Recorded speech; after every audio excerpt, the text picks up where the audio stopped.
김정은 북한 국방위원회 제1위원장 오는 5월 러시아에서 열리는 2차 대전 승전 기념식 행사에 참석하겠다라는 뜻을 밝혔다고 크렘린궁이 밝혔습니다. 이 소식 좀 더 자세히 알아보겠습니다. 네, 북한 신권력층 김함남이 뜨고 있습니다.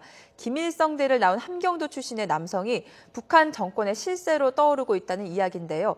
어떤 의미가 있는 건지 분석해 보겠습니다. 네. 자, 정영태 통일연구원 선임연구위원, 또 안찬희 세계북한연구센터 소장과 함께 분석하겠습니다. 두 분 어서 오세요. 네, 안녕하십니까. 자, 먼저 오늘 아침에 한 10시쯤에 저희들이 전해드렸었는데요. 막 들어온 소식부터 김정은 제1위원장이 러시아에 간다. 아직 뭐 확인은 정확하게 안 됐습니다만 네네. 크렘린궁이 밝혔다고 해요.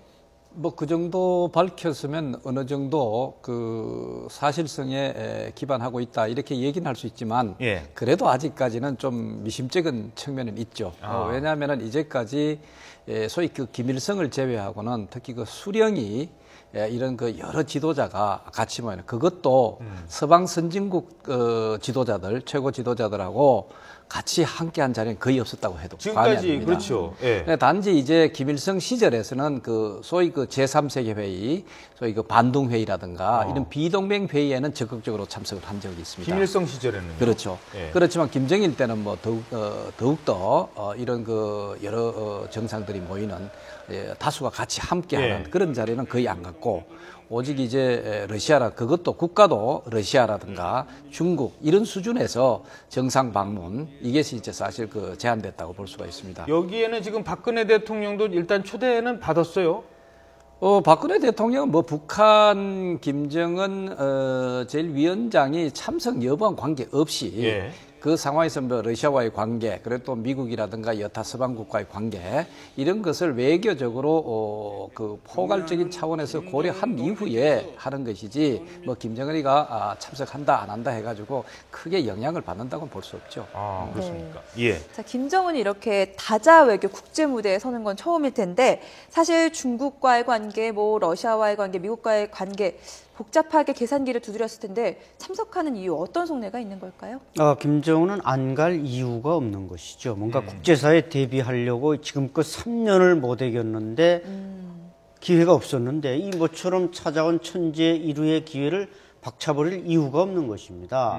그러니까 김정일이 2005년도 60주년 때 안 갔다. 그런데 이제 정 박사님께서 잘 설명해 주셨지만 그 사람은 김정일은 37년 통치 기간 거의 3분의 2인 20년은 김일성과 병전하는 지도자였습니다. 그렇죠. 그러니까 뭐 자기가 나설 이유도 없고 워낙 또 나서는 걸 싫어했지만 이제 김정은은 조상을 다 털어버리고 자기 시대를 열어감에 있어서 국내에서는 어느 정도 기반을 닦았기 때문에 국제사회로 나갈 수 있는 모처럼의 기회가 왔는데 왜 안 나가겠습니까? 여기 가면 시진핑하고도 사진 찍을 수 있고 푸틴하고도 찍을 수 있고 물론 지금 오바마는 안 온다고 그러고 있지만은 박근혜 대통령도 아마 안 갈 이유는 없다고 보고 결국 김정은이 신년사에서 최고위급 회담을 못할 이유가 없다. 이것은 다른 말로 말하면 내가 모스크바에 못 갈 이유가 없다. 이런 말로 해석하면 근데 이제 김정은의 입장에서는 지금까지 시진핑도 한 번도 못 만났고요. 뭐 푸틴도 마찬가지고 지금 처음 이제 러시아가 됐든 중국이 됐든 빨리 뭐 뚫어서 세계 지도자들을 만나서 내가 이만큼 북한의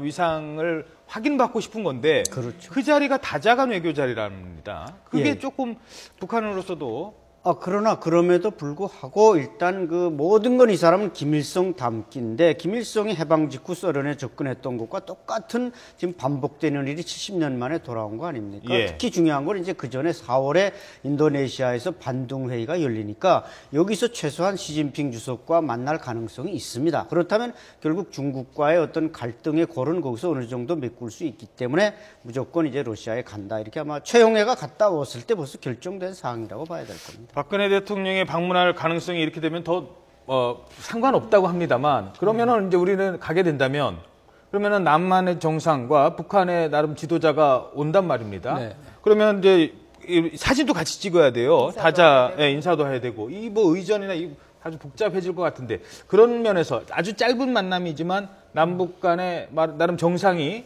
그 조율을 할 수 있을까요? 뭐 그런 그 다자간의 정상들이 만날 때는 우리가 1대1로 그냥 그 의례적으로 소위 그 양 정상회담이 잠깐 만나서 뭐 환담을 하는 예. 그런 수준에 있어서는 여러 번 있었다고 봐야 되겠죠. 그러나 이제 북한 최정상하고 남한의 대통령하고 이 만나는 건 그야말로 다자간 그런 회담에서 역사상 아마 처음일 것 같아요. 예. 그런 차원에 있어서 뭐 우리 정부 입장에서도 그것을 뭐 만나는 것을 구태여 외면해야 될 필요도 없고 또 오히려 그것을 좋은 그 대화의 기회로 삼는 것은 사실 좋은 일입니다. 그렇기 때문에 제가 말씀드리고자 하는 것은 그러나 그 전승기념일에 가는 것을 결정하는 것은 그것 때문에 가는 것은 아니다 하는 게 이제 제 그렇겠죠? 나름대로 판단이죠. 예. 네. 뭐 김정은 만나기 위해서 가는 건 아니다. 그렇죠. 예. 예. 자, 이번에는 북한 권력층 얘기를 좀 나눠보도록 하겠습니다. 사실 우리 같은 경우에도 뭐 고소영 내각이다, 성시경 내각이다 여러 가지 얘기가 많은데 북한에선 지금 김함남이 뜨고 있다고 하는데 이게 어떤 의미인가요? 김함남은 이제 김일성 종합대학을 나온 함경도 출신 남자. 이게 김함남이죠. 일단 김일성대를 나오고 함경도 출신이다. 출신이고, 예, 남자다. 예, 남자다. 왜냐하면 북한 권력 에리트들 보면은 이 김정은 시대 들어와서 여성 비율이 2%로 떨어졌고, 뭐 보통 우리나라만 해도 11%가 넘는데 너무 떨어졌습니다. 근데 그 김함남 전에만 해도 김평남.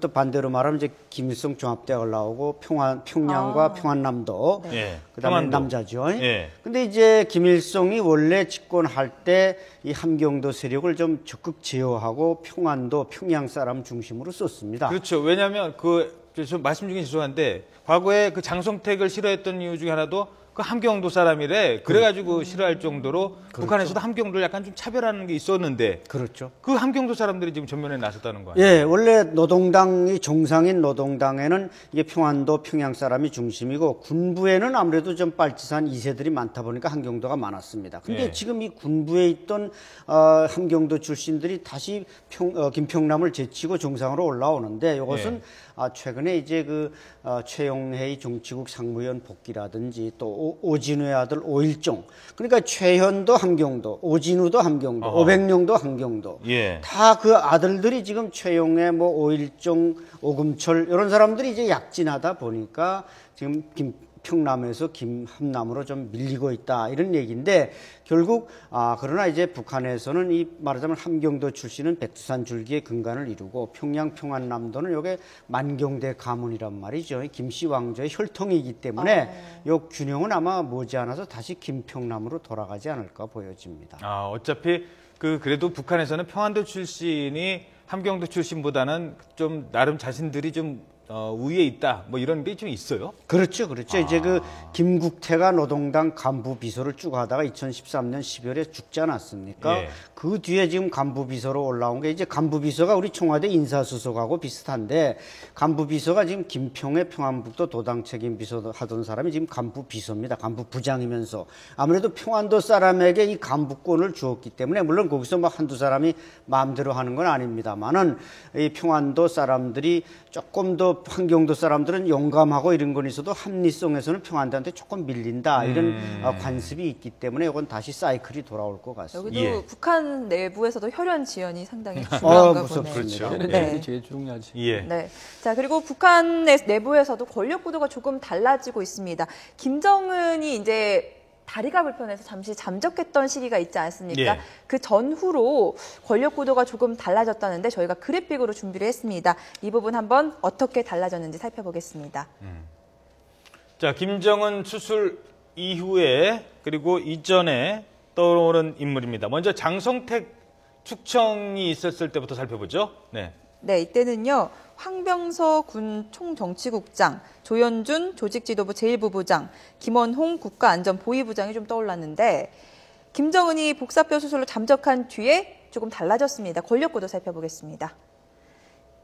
역시 김정은의 동생이죠. 여동생 김여정 노동당 부부장이 좀 떠오르고 있고요. 최룡해 노동당 비서, 오일정 노동당 군사부장입니다. 예. 어떻게 보십니까, 박사님? 이런 구도. 글쎄, 뭐 이렇게 그 공개적으로 나타난 것을 중심으로 해서 봤을 때 사실 이것이 뭐 뜨고 지고 하는 그런 식으로 판단이 되는데, 뭐 어떻든 저런 것이 권력 서열을 얘기하는 것이어서 뭐 상당한 부분 사실적인 측면은 사실 있습니다.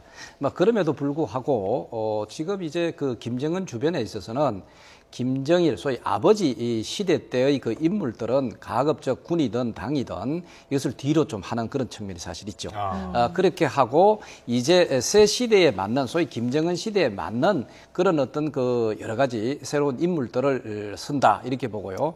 그 다음에 그 중에서도 이제 역시 그 김정은 권력을 뒷받침하고 있는 것은 역시 그 김정일 시대 때 이런 사람을 중심으로 해서 김정은 소위 아들을 소위 그 세습하는데 도와라 했는 게 바로 이제 소위 그 최룡해라든가 뭐 김경옥이라든가 등등 이제 지금 뭐 김경희 소위 그 고모가 되겠죠. 김경희가 나타나진 않지만 그래도 뒤에서 이런 그 권력을 중심으로 하면서 자꾸 이제 새로운 어떤 그 김정은 시대에 맞는 인물들을 배치시켜 주고 있다 하는 것이 지난번 그 소위 그 수술하고 난 다음부터 그런 것이 좀 더 부각되지 않았느냐 이런 생각이 되죠. 네, 박사님 말씀 들어보니까 뭐 세술은 세 부대 정도로 얘기를 해보면 좋을 것 같은데 지금 2인자 구도를 보면요, 황병서, 최룡해 2인자를 서로 경쟁시키면서 김정은 1일 체제를 좀 더 굳히는 모습인 것 같아요. 어떻게 보십니까? 그렇죠. 바로 이제 그 1인자 경쟁, 2인자 경쟁. 황병서가 최용해에 올라섰었죠. 인천 그 아시안 게임 때 올 때까지만 해도. 그러나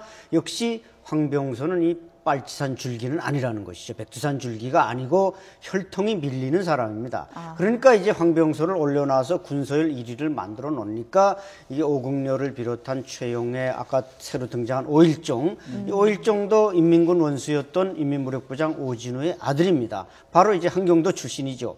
결국 김함남이 김평남을 누르고 올라섰다는 그 대표적인 선두주자에는 최용해와 오일종, 오금철 이런 사람들이 있다는 것인데, 그럼에도 불구하고 이 사람들이 김씨 왕조, 김정은 또 김여정 이런 만경대 가문을 누르거나 조정하기는 어려운 상황입니다. 그 사람들은 우리가 조선시대 500년이 양반과 왕권이 공존하면서 유지돼 왔듯이 만경대 가문 김씨 왕조를 내세우는데 김함남이든 김평남이든 하나의 보조 역할만 하지 절대적인 권력은 누릴 수 없다는 것입니다. 예.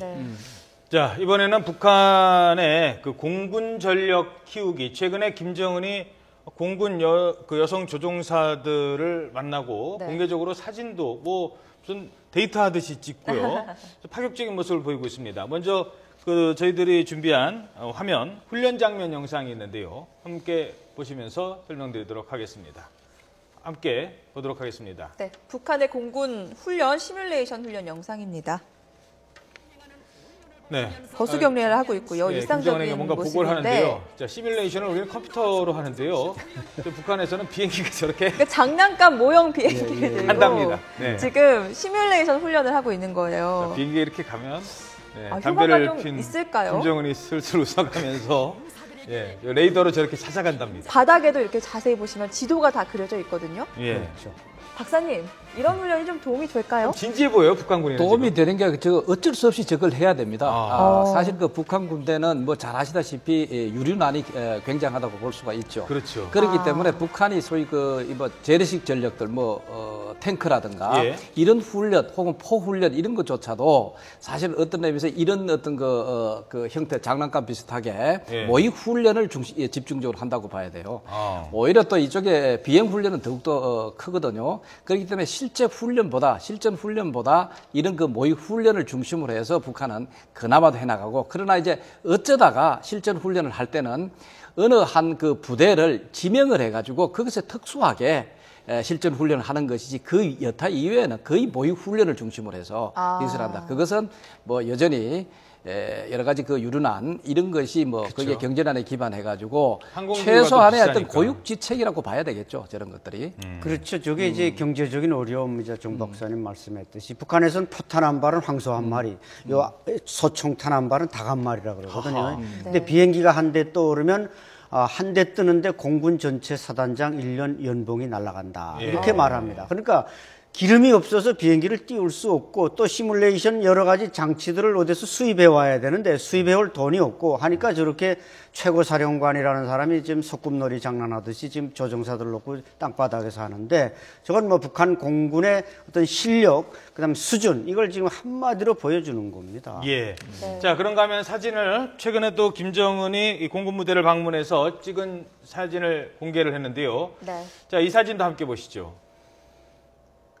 김정은 옆으로 여조종사 2명이 팔짱을 끼고 있네요. 네, 이게 이제 미그 15기를 아까는 이제 21기도 미그 29기도 있었는데 저는 미그 15기라고 6.25 때 사진도 찍어주고요. 직접. 있어요, 네, 6.25 때 쓰던 주력기인데 저거는 주로 이제 총폭탄 정신이라 그래서 자폭. 말하자면 북한 조종사들은 대체로 이제 그 가미가제 특공대처럼 남한의 어떤 시설에 자폭한다 이런 자세들을 다 가지고 있습니다. 그렇습니까? 그러니까 미그 15기 같은 건 꼭대기 올라가면 우리 뭐 F-16이나 F-15하고 싸울 수가 없다는 걸 잘 알고 있기 때문에 저 15기를 가지고 자살 폭격한다 이런 뜻으로 저 사람들이 지금 여성 조종사들을 두고 있는 것입니다. 아, 그렇군요. 그러니까 지금 저 여성 조종사는 나중에 뭐 만에 하나 전쟁이 났을 때 가미가제 정신으로 그냥 자폭할 수도 있는 그런 여성들이에요. 그렇죠. 그런 각오와 자세로 있기 때문에 김정은이 직접 사진까지 찍어주면서 그러니까 고마우니까 자기 위해 목숨 바친다는데 그 고맙지 않을 수가 있나요? 그러니까 사진도 찍어주고 저렇게 특별히 배려하는 겁니다. 예, 특히 미그 15기는 과거에 어느 출연자분 설명에 의하면 우리 최근에 그 F-50이나 이런 거에 비교하면 우리 뭐 차로 비교하면 같은 회사입니다만 에쿠스라고 한다면 우리 F-52 이 여기는 미그는 그 과거에 그 조그만한 그 차 뭐죠 포니 네, 뭐 그런 얘기를 하더라고요. 그러니 포니 갖고 어떻게 덤비겠습니까? 그렇죠, 그렇죠. 아마 뭐 거의 에쿠스와 리아카 정도라고 해도 리아카 가까운이 아니죠. 알겠습니다. 그리고 또 이렇게 팔짱 끼고 여조종사가 최고 지도자와 팔짱 끼는 모습 직접 사진을 찍어주는 공개를 하는 이유는 또 뭘까요? 저런 걸?